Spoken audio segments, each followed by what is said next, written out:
Hey everyone, Paul Haywood here. This is a little video to show you how to bend notes on the saxophone. Something I get asked fairly often.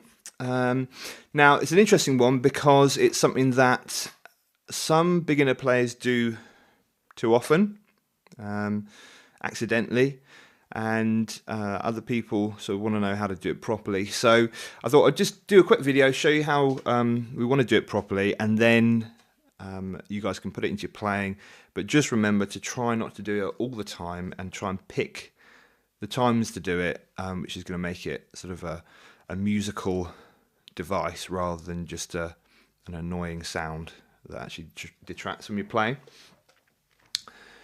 Okay, so I did a little showed you guys how to play a little phrase recently in the hip licks and tricks video, and it was I went from the top D down to the A flat.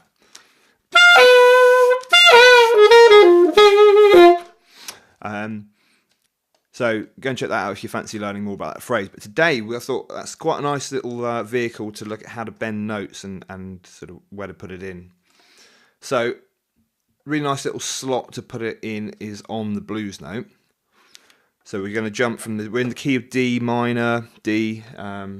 So we've got our scale of D blues, D, F, G, A flat, A, C, and D.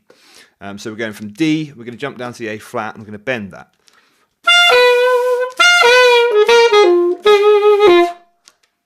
So.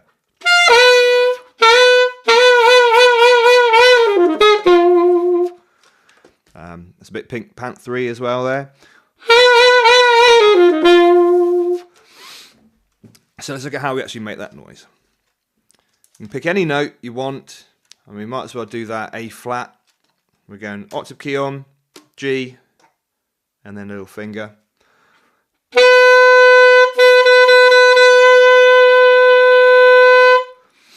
Now we're going to start by playing the note, and then we're going to bend the tone down, and then bend it back up. And the way we're doing that is by loosening our embouchure, lowering the jaw slightly as well, and actually changing the shape of the tone chamber within our mouth. You'll see me refer to the tone chamber inside the mouth in other videos that I'll be uploading, and it's a really important tool to kind of understand that you've got there. When we say vowels, we say E, A, O, O, R, all those different sounds. That's on the same pitch, but they sound very different sounds because of what we do with our tongue, the shape that we make inside our mouths, and that's something we want to use to make these interesting saxophone-specific techniques. So we're taking the A flat, we're playing it, and then we're going to move. Basically, we're going to move our mouth from a more natural sort of R position, and we're going to go ah. So imagine you're saying or. Ah is a fairly good thing to imagine whilst you're doing this, because it opens up your jaw, opens up your mouth, and you slacken everything off, and then we bring it back up.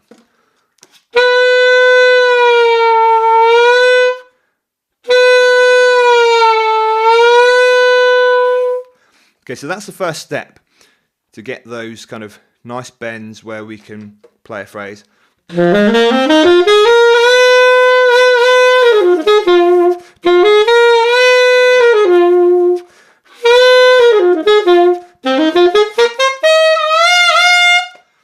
All that kind of stuff.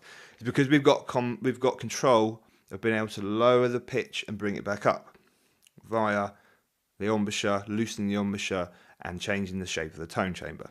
So, ah, wah, wah, wah.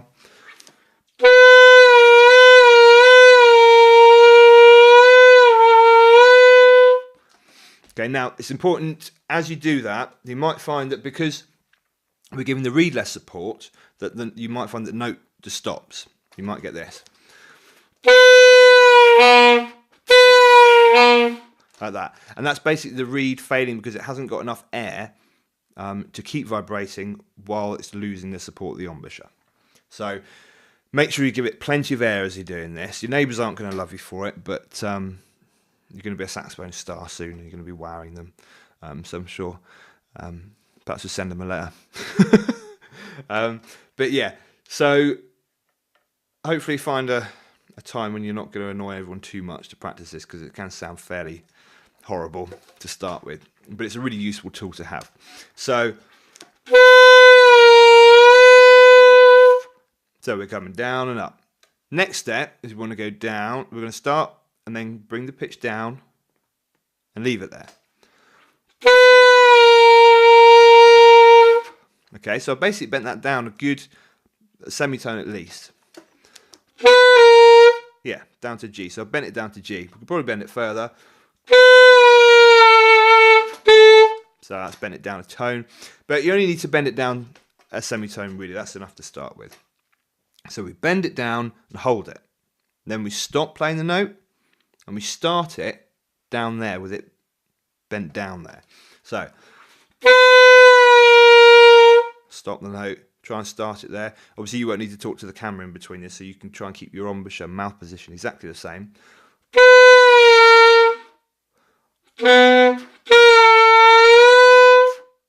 Okay, so keep the mouthpiece in your mouth, bend it down, try and keep everything the same, start the note again with it down and then bend it back up.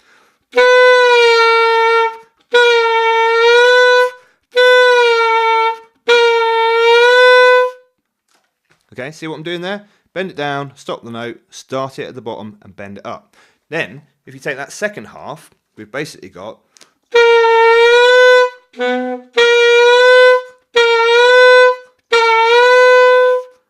and that's basically an exaggerated form of what we're doing whenever we play a note with a bend start.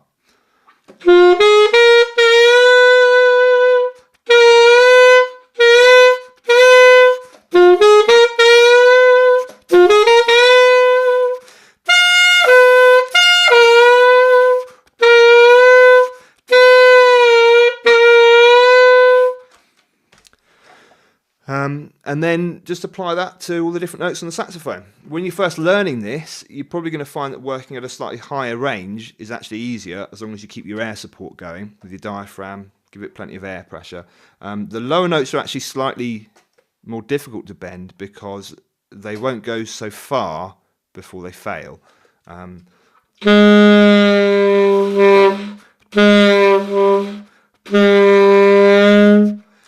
And it doesn't sound quite as obvious. So it's easier when you're first learning it to do it slightly, at least in the top octaves, so from middle D up. That is a little insight into how to get bending the notes. Remember, don't use it all the time. Once you've mastered it, if you put it everywhere, you will sound kind of amateurish and people will get sick of the sound of it. So pick what notes you're going to use it on and use it to add expression rather than detract from the quality of your playing. Got loads more lessons coming up soon. We have got I've got a lot of improvising sort of tuition coming as well to help people who want to get started improvising or develop it. That's taking a little while to get sorted, so bear with me with that, but that will be coming soon. If this has helped, please do hit like. It makes a big difference. If you've got any questions, leave me a comment. I'll try and get back to you. And remember to hit subscribe so we can catch all the future updates. Thank you very much for watching, and I'll see you next time.